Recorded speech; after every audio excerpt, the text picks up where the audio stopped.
Good day to you. So today I want to talk about the newly announced Lumix S1 and S1R. To preface this video, I have been a Lumix shooter for the past 3 years. I started with the GH4. It really improved my work a lot, having all these new video features and functions that a lot of cameras don't have in this compact camera world. So these are just gonna be my thoughts on the newly announced cameras. Obviously, I haven't used them, nobody's used them yet. They're not even functioning yet, so we're just gonna chat about them a little bit. Right off the bat, to be honest, I'm just not excited. To me, it just doesn't look like a filmmaking camera from what we've seen so far, and I could not care less about full frame. I've been using the GH5 for over a year as my main camera, and I love the results I'm getting with the speed booster and APS-C glass. Full frame is just a hype word that everybody's talking about. It's a buzzword. I feel like Lumix is just pushing something out and making a quick announcement so that people don't forget about them, because all these new cameras are coming out, like the Sony a7 III, Fuji X-T3, which isn't full frame but it's a really solid camera, the EOS R, which doesn't look good either, but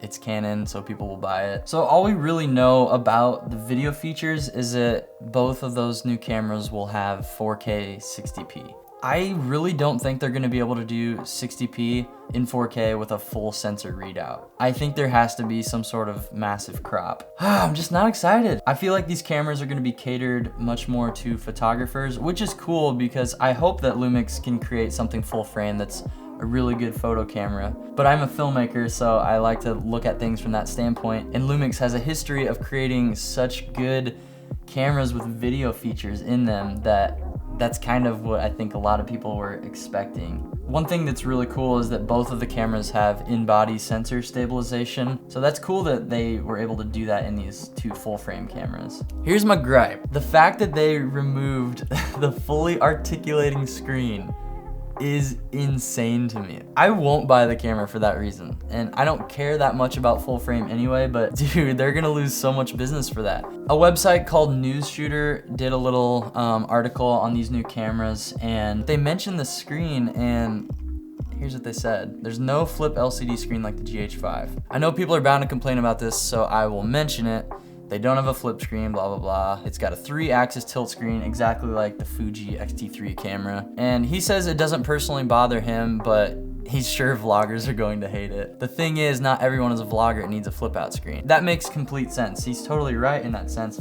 But why not have it just in case? I film weddings. That's something I've been doing for the last few years, and I've seen wedding photographers using their tilt screens to shoot photos. So I don't think that the screen is just for people filming themselves. I think that it's a lot more usable than that. And then they say, if you are a vlogger, there are better cameras for your needs. Pick one with great autofocus performance, because honestly, that's the most important feature for shooting yourself. I've been doing vlogs with the GH4 and the GH5 ever since I've had them, and I've never used autofocus, and I've just gotten used to it, and it's not a problem for me anymore. I just set the focus and then I film. So it would be nice to just have a dang tilt screen. I don't care about autofocus either, but if Lumix really wanted this camera to smash, they would just put in phase detect autofocus and a flip screen, which they already had a flip screen in their cameras. Why not just keep it? I don't know if it's some sort of like patent issue, but dude, if they don't have a tilt screen on the GH6, that's gonna suck. And then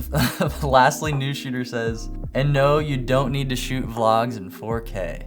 Cool. There are so many filmmakers who are doing YouTube as well. People like me who care about image quality and color. I understand like Jake Paul, Logan Paul, that kind of stuff. The lower the resolution, the better. I don't want to see any of it. For people who are trying to make good stories and do it through this new medium of YouTube and vlogging and that kind of storytelling, I love 4K. I love having the flexibility of 4K. I love the sharpness.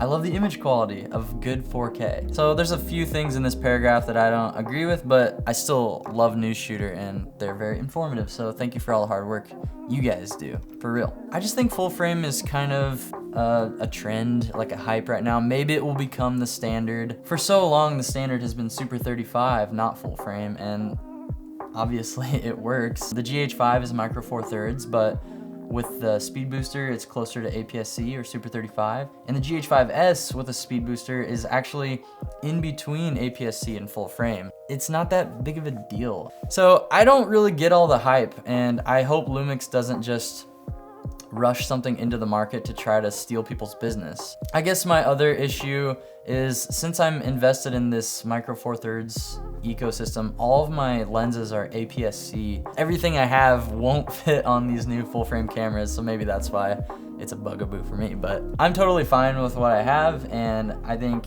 you should just appreciate what you have too and just focus on making cool stuff. I think that will get us farther than just buying new camera bodies every year. So thanks for watching. Check out some of my content if you got time, and if you like what you're seeing, maybe subscribe. I do a lot of travel, I do wedding films, music videos, vlogs in 4K, no autofocus. So God bless you, have a good day, we'll see you later.